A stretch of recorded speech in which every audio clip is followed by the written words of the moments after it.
Welcome to Earthly Teachings, your go-to channel for Electrotechnics N4 tutorials. In today's video, we're going to dive into one of the most fundamental and fascinating concepts in electrical engineering, the rotating magnetic field, which is key to how an induction motor operates.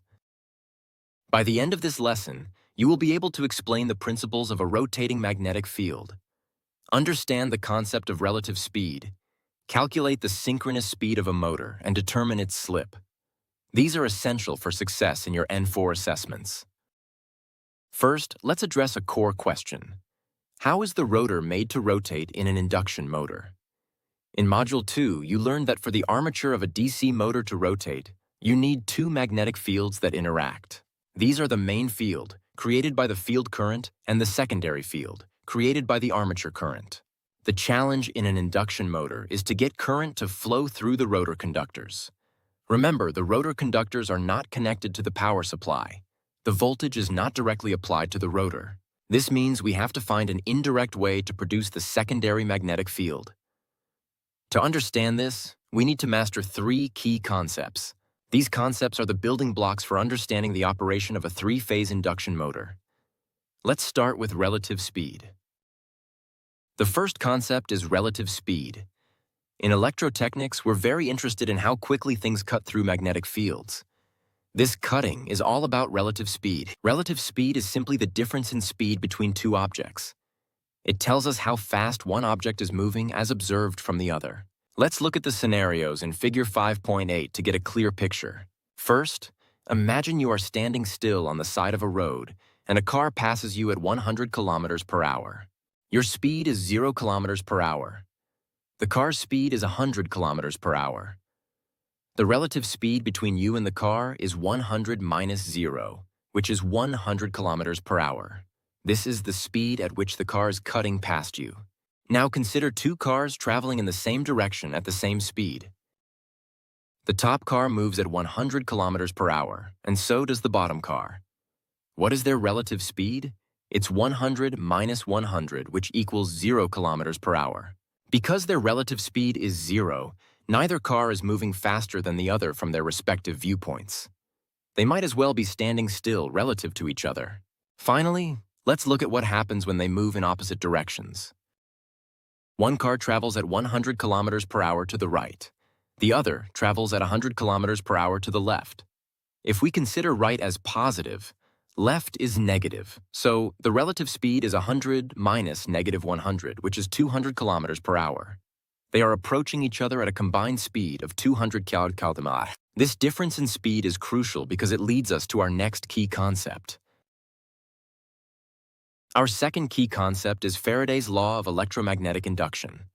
This law is the foundation of all electrical generators and motors, including the induction motor. It explains how movement and magnetic fields create an electromotive force, or EMF. The simplified version of Faraday's law states that an electromotive force, or EMF, is induced in a coil or conductor when it cuts, or is cut by, a magnetic flux. This means there must be relative motion. Let's visualize this process. It starts with three things: magnetic flux, a coil or conductor, and rotation. This rotation creates the essential ingredient for induction, relative speed.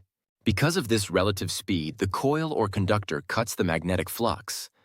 This action induces an electromotive force, or EMF, in the conductor. If the circuit is closed, this EMF will cause a current, I, to flow. And that current will produce a second magnetic field, which is exactly what we need for a motor. This interaction is a chain reaction. Relative speed creates an EMF, which creates a current, which creates a new magnetic field. It all begins with that relative motion, that difference in speed between the flux and the conductor. Now let's put it all together to understand the third key concept: rotating magnetic fields. This is how we create that necessary relative speed in an induction motor without any physical rotation of the magnetic field source. The magic happens when we connect a three-phase voltage supply to the stator windings of the motor. Unlike a single-phase system with one waveform, a three-phase system has three alternating voltage waveforms. These three waveforms are exactly the same shape, but they are out of phase with each other. They each lag the one before it by 120 degrees. Let's see this visually with a waveform diagram. Here's figure 5.10, showing the three magnetic fluxes produced by these three-phase currents. You can see the waveform for the red phase, F subscript R, starts at 0. The magnetic flux from the yellow phase, F subscript Y, is delayed by 120 degrees, and the magnetic flux from the blue phase, F subscript B, is delayed another 120 degrees. We can also represent these as vectors. Let's look at the vector diagram next to it. Here, each phase's magnetic flux is a vector. The red phase vector, F subscript R, is our reference. It points to 0 degrees. The yellow phase vector, F subscript Y, lags by 120 degrees, and the blue phase vector, F subscript B, lags by another 120 degrees, meaning it's at 240 degrees or 120 degrees ahead of the red. The key is to remember that the magnitude of each vector depends on the value of the flux at any instant in time, and its direction depends on the instantaneous sign of the waveform. We will now investigate this to see how these three stationary windings create a rotating field.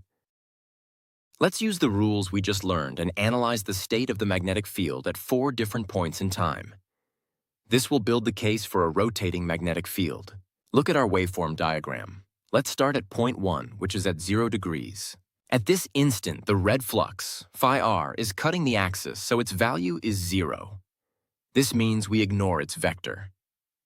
The blue flux, phi b, is positive, so its vector points in the standard direction. And the yellow flux, phi y, is negative, so we must reverse its vector. Now let's add these vectors. We have the normal vector for phi b and a reversed vector for phi y. Adding them using the parallelogram rule gives us a resultant flux vector that points straight up. This is the net magnetic field at this first instant. Okay, that's at point 1.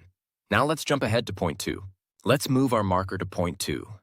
At this new instant in time, the blue flux, phi b, is cutting the axis, so we ignore its vector.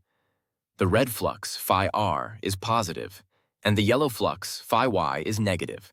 So we have the red vector pointing to the right, and the yellow vector reversed. Look at the resultant when we add them. It points downwards and to the left. Notice how the direction of the net magnetic field has changed from the first instant. Let's quickly see the next 2 points, point 3 and point 4. At point 3, the yellow flux is 0. We add the positive red vector and the negative, reversed blue vector. The resultant points up and to the left. At point 4, the red flux is 0. We add the positive yellow vector and the negative, reversed blue vector. The resultant points straight down. What did we just see? As we move through time from point 1 to point 4, the direction of our resultant magnetic field vector changed. It started pointing straight up, then rotated clockwise to point down left, then up left, then straight down. This demonstrates the core idea. When a three-phase voltage is applied to 3 stationary windings in a stator, it creates a resultant magnetic field that does not stand still but actually rotates within the motor. It is a rotating magnetic field. Now that we know a rotating magnetic field is produced, how fast does it rotate? This speed is called the synchronous speed. The synchronous speed, symbolized by n subscript s, is the speed at which the magnetic field produced by the stator of a motor rotates. Think of it as the speed of the magnetic sweeper inside the motor. We can calculate this speed using a simple formula. Here's the formula. The synchronous speed in revolutions per minute is equal to 60 times the supply frequency in hertz, divided by the number of pole pairs, pH. Let's define these variables. N subscript s is the synchronous speed in revolutions per minute, often written as R pal and F is the frequency of the power supply in hertz. In South Africa, our standard frequency is 50 hertz. And finally, P. Be careful here. This is one of the most common mistakes. P is not the total number of poles. It is the number of pole pairs. To find it, you divide the total number of poles by 2. Let's do a quick mental check. A 4-pole motor has 2 pole pairs. A 2-pole motor has 1 pole pair. This distinction is vital for accurate calculations. Now let's see how all these pieces fit into the full picture of how an induction motor operates. This process is entirely magnetic, with no direct connection between the stator and the rotor. It starts when we apply a 3-phase voltage to the stator windings. As we've learned, This produces the rotating magnetic field, which rotates at synchronous speed, n subscript s. This rotating magnetic field is like a sweeping magnet inside the motor. And what does a sweeping magnet do? It cuts the stationary rotor bars, which are conductors. According to Faraday's law, this action induces an electromotive force, or EMF, in those conductors. The rotor bars are short-circuited by end rings, forming a closed circuit. Because they form a closed circuit, the induced EMF causes a large current to flow through the rotor bars. Now we have current flowing in the rotor, and you know that any conductor with current flowing through it will produce its own magnetic field. So, this rotor current produces a secondary magnetic field. Now we have two magnetic fields inside the motor, the main rotating field from the stator and the new field from the rotor. And what happens when two magnetic fields interact? They produce a force. This force, called the Lorentz force, acts on the rotor and causes it to rotate in the same direction as the stator's rotating magnetic field. This entire transfer of energy from the stator to the rotor happens without any physical contact, purely through magnetism. This is why induction motors are also called asynchronous machines. The motor rotates at an actual speed, n, which will be slightly less than the synchronous speed, n subscript s. This difference is what we call slip, and we'll discuss it in detail next. But the most important takeaway is that this process makes induction motors self-starting. So we've seen that the rotor's actual speed, n, must be less than the synchronous speed, n subscript s. The difference between these two speeds is a critical parameter in motor analysis, and it's called slip. The definition of slip is the difference between the synchronous speed of the magnetic field, n subscript s, and the actual speed of the rotor, n. It's essentially the relative speed we talked about earlier, but applied to a motor. Why must the rotor rotate slower? Let's think back to Faraday's law. If the rotor were to rotate at the same speed as the magnetic field, there would be no relative speed between them. This means the magnetic field would no longer be cutting the rotor bars. And if the field isn't cutting the bars, no EMF would be induced. Without an induced EMF, there would be no rotor current, no secondary magnetic field, and therefore no force to keep the rotor turning. So the rotor must lag behind for the motor to work. It must slip. Slip is most commonly expressed as a percentage. The formula for percentage slip is the synchronous speed minus the actual speed divided by the synchronous speed, all multiplied by 100%.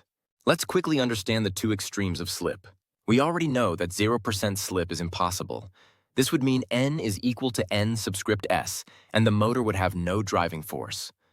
100% slip, on the other hand, means the rotor is not moving at all. Its actual speed n is 0. This is the condition of the motor at standstill, or at starting. It's time to apply what we've learned to a practical example. This is a typical question you might encounter in your N4 assessments. Let's read the problem. A three-phase, six-pole induction motor rotates at 780 revolutions per minute while being supplied from a 440-volt, 50 Hz supply. Calculate the synchronous speed of the magnetic field and the percentage slip at which the motor is operating. Let's follow a clear step-by-step method to solve this. First, we identify the given values. We have a six-pole motor, which means P, the number of pole pairs, is 6 divided by 2, which is 3. The rotor speed N is 780 revolutions per minute. The supply frequency is 50 Hz. The 440 volts is extra information we don't need for this calculation. Now for part A, calculate the synchronous speed. We use the formula N subscript S equals 60F divided by P. We substitute our values, 60 times 50 Hz, divided by 3 pole pairs. This gives us 3,000 divided by 3, which is 1,000 revolutions per minute. So the magnetic field is rotating at 1,000 rars minutes. Great. Now for part B, calculate the percentage slip. We use the formula for percentage slip, N subscript S minus N, divided by N subscript S times 100%. We plug in the synchronous speed we just calculated and the given rotor speed.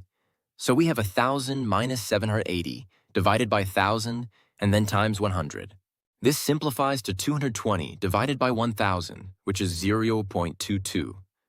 Multiplying by 100, we get a final answer of 22%. The motor is operating with a slip of 22%. As you can see, by applying the correct formulas and concepts, We can solve these problems systematically.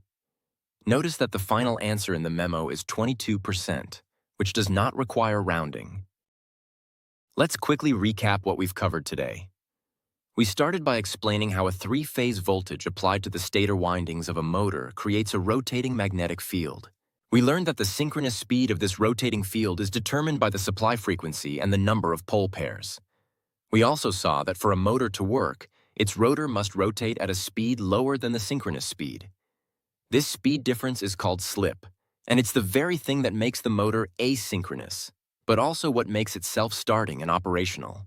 These concepts of relative speed, Faraday's law, rotating magnetic fields, synchronous speed, and slip are not just theoretical ideas. They are the fundamental principles that govern the operation of induction motors, which are the workhorses of modern industry. Thank you for watching Earthly Teachings. We hope this tutorial has been clear and helpful for your Electrotechnics N4 studies. Subscribe for more tutorials and revision lessons to help you prepare for your assessments. See you next time.